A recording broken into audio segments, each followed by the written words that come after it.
बागेश्वर धाम के पीठाधीश्वर पंडित धीरेन्द्र कृष्ण शास्त्री की हिंदू एकता पदयात्रा का विराम ओरछा में हो चुका है।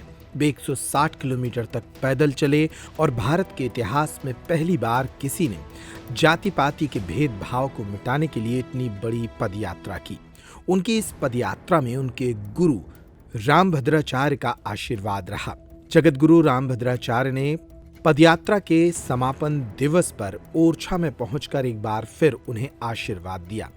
इस दौरान जगत गुरु रामभद्राचार्य के उत्तराधिकारी और बागेश्वर महाराज के गुरु भाई आचार्य रामचंद्र दास ने कहा कि अंग्रेजों की नीति के मुताबिक बांटे गए भारत के हिंदू समाज को एकजुट करने के लिए बागेश्वर महाराज पदयात्रा पर निकले हैं। उन्होंने कहा कि हर युग में कोई एक समर्थ रामदास होता है और कोई छत्रपति शिवाजी होता है। उन्होंने कहा कि हमारे सद्गुरुदेव भगवान ने एक चेले की पीठ ठोक कर उसे मैदान में उतार दिया जो भारत की एकता के लिए काम कर रहा है। सुनिए इस दौरान आचार्य रामचंद्र दास का ये बयान। उनके दर्शन करता हूं और हेलीकॉप्टर से गुरुजी ने एक भक्त को आशीर्वाद दिया। आप सब प्रणाम के योग्य हैं। आज जहां अंग्रेजों का एक सिद्धांत था, डिवाइड एंड रूल, बांटो और राज करो, उसी सिद्धांत पर आज के राजनेता काम कर रहे हैं। हम हिंदुओं को बांटने का काम कर रहे हैं। ये ऊंचा है, ये नीचा है, ये इस वर्ण का है, ये इस जाति का है। हम सबको बांटने का काम कर रहे हैं। लेकिन हर युग में एक समर्थ रामदास होते हैं और एक छत्रपति शिवाजी होते हैं। हर युग में एक रामकृष्ण परमहंस होते हैं, स्वामी विवेकानंद भी होते हैं। उसी प्रकार जब आज के नेता हम सबको बांटने का काम कर रहे हैं, तो हमारे सद्गुरुदेव भगवान ने पीठ ठोककर एक चेले को निकाल दिया और पूरे देश और पूरी दुनिया में हिंदू एकता के संदेश को पहुंचाने का काम कर रहे हैं। अपने आप में एक अद्भुत वातावरण है। और एक बात और है, एक अयोध्या से पूज्य संतों के नेतृत्व में गुरुदेव की प्रेरणा से हमने एक कलंकित ढांचे को ढाया था।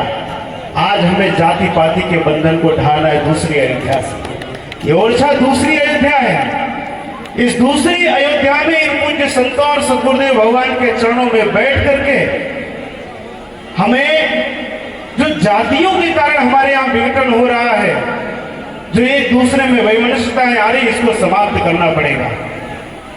पूज्य गुरुदेव से कई लोगों ने कहा, गुरुदेव आपके शिष्य तो जाति पाति मिटाने की बात कर रहे हैं। ये यात्रा जाति पाति के मिटाने की बात नहीं है।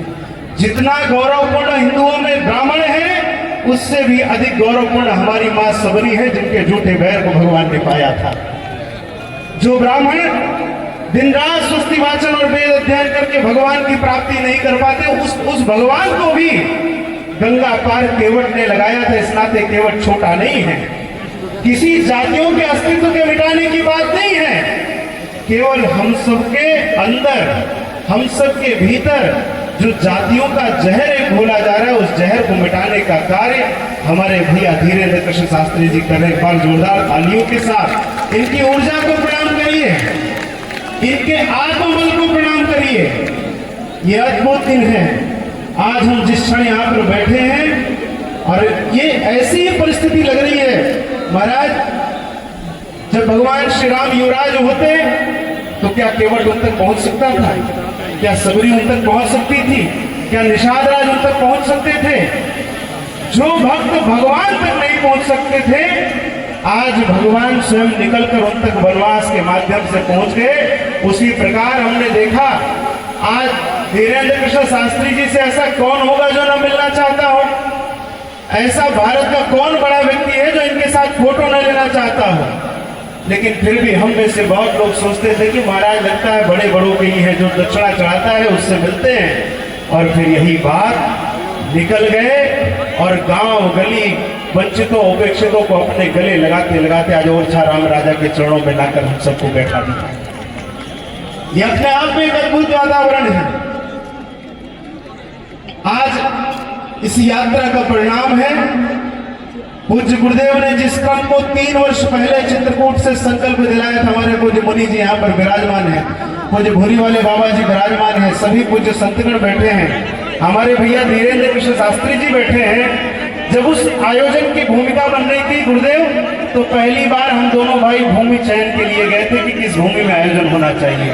हम दोनों भाई गए और उस समय जिस बात को पूज्य गुरुदेव ने चित्रकूट से कहा कि चाहे पंथ अनेक हो पर हम सब हिंदू एक हो, उस एकता के अमृत को पूज्य गुरुदेव ने चित्रकूट से बांटा था और उसी अमृत को पुनः हमारे बागेश्वर सरकार लेकर के जन जन को इस पदयात्रा के माध्यम से बांट रहे हैं। लोग कहते हैं अब तो अयोध्या में मंदिर बन गया, आप क्या करेंगे? गुरुदेव से भी पूछते हैं। गुरुजी ने कहा मथुरा काशी में भी हम सब भव्य मंदिर बनाएंगे। गुरुदेव मथुरा काशी की तो बात अलग रही, आज अजमेर शरीफ में भी दावा हो गया कि वहां भी महादेव का मंदिर है। कोर्ट में केस फाइल हो गई है और ये नहीं 1800 तक का एक लिखी हुई पुस्तक है, उसमें प्रमाण आया है कि अजमेर शरीफ में शिव जी का मंदिर था। एक ब्राह्मण परिवार रोज शिव जी का चंदन से तिलक करता था। ये 1800 की लिखी हुई पुस्तक में प्रमाणित हो गया है, कोर्ट में चर्चा शुरू हो गई है। तो अब तो इस यात्रा के माध्यम से जो ऊर्जा मिलने वाली है, और ये यात्रा आज पूज्यपाद जगतगुरु जी के आशीर्वाद के साथ पूर्ण हो रही है। यात्रा आज से पूर्ण हो रही है, लेकिन आज देश भर के कोने कोने से जो लोग यहाँ पर आए हैं, यात्रा की ऊर्जा जिनके अंदर है, पूज्य गुरुदेव का आशीर्वाद जिनके अंदर है, जाकर के आराम नहीं करना है। जो लोग यहाँ तक नहीं आ पाए उनके बीच जाकर के पूज्य गुरुदेव का यह संदेश, ये यात्रा आज और विशिष्ट हो गई, क्योंकि यहाँ पर जगत गुरु रामानंदाचार्य भगवान विराजमान है।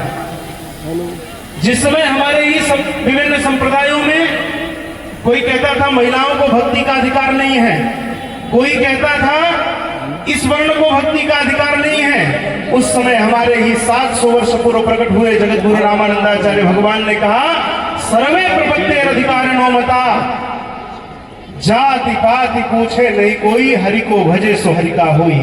प्रत्येक हिंदू भगवान का अपना है।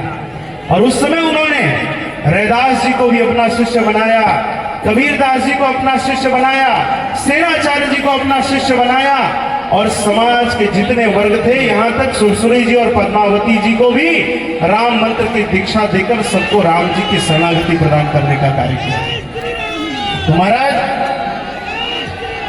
अब यात्रा का ही परिणाम है कि छत्रपति शिवाजी की धरती में महाराष्ट्र में भी भगवा प्रचंड वेग से फैल गया है। ये संतों का ही आशीर्वाद है। को पढ़कर उस सांचे में ढलना होगा। चलो राम के पद चिन्हों पर अब इतिहास बदलना होगा। जाने कितने कालने में सुंदर बाने में छिपे हुए हैं। हमारा गुरुदेव आज वही परिस्थिति है। आज एक तथाकथित शंकराचार्य जी ने कहा कि धीरेन्द्र कृष्ण शास्त्री जी बीजेपी का प्रोपोगंडा लेकर बढ़ रहे हैं। ये वही शंकराचार्य जी हैं जो कहते हैं कि कश्मीर में 370 की वापसी होनी चाहिए। इनके लिए आप क्या कहेंगे? ये काले भी हैं। उस समय भी ऐसे ही स्वरूप बना करके बैठ गए और बैठ करके हनुमान जी को कथा सुनाने लगे तो राम जी से पहले रावण का नाम लिया, होत महारण रावण रामई। तो ये वही कालनेमी हैं। जाने कितने कालनेमी सुंदर बाने में छिपे हुए हैं। भाईचारे का मुंह में नारा, हाथ में खंजर लिए हुए हैं। जगत गुरु के सबक आपको रक्त तिलक अब करना होगा। वीर शिवा राणा बनकर यवनों के मद को हरना होगा। चलो राम के पद चिन्हों पर अब इतिहास बदलना होगा। अब इतिहास बदलना होगा और उस बदलते हुए इतिहास पर मोहर लगाने के लिए एक नई प्रेरणा और ऊर्जा आशीर्वाद देने के लिए हम सबके मध्य पूज्यपाद जगत गुरुदेव भगवान सदगुरुदेव भगवान उपस्थित हैं। तो एक बार जोरदार तालियों के साथ बोलिए जगत गुरु रामानंदाचार्य भगवान की। क्या हुआ, घर परिवार की शादी है या फिर किसी और के लिए शॉपिंग करनी है तो देर किस बात की। दिवाली भले ही निकल गई हो लेकिन रावत स्टोर पर दिवाली वाले ऑफर अब भी जारी हैं। इस वेडिंग फेस्टिव सीजन पर रावत स्टोर पर करें खरीदारी महा ऑफर्स के साथ। 101 से 151 बर्तन पीस वाला किचन सेट महा डिस्काउंट के साथ उपलब्ध है। इसी तरह American Tourister, Safari, VIP, Aristocrat कंपनियों के सूटकेस पर पाएं 50 से 70% तक का डिस्काउंट। सूटकेस का 3 पीस का सेट मात्र 5500 रुपए में उपलब्ध।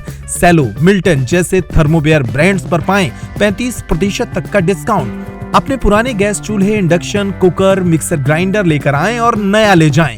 इतना ही नहीं, रावत स्टोर्स आपको देता है फोन पर वीडियो कॉल के जरिए शॉपिंग की सुविधा, वो भी फ्री होम डिलीवरी के साथ। तो पता नोट करें, रावत स्टोर्स, चौक बाजार से कोतवाली के बीच, पुराना उपभोक्ता भंडार, यूनियन बैंक के ऊपर, छतरपुर।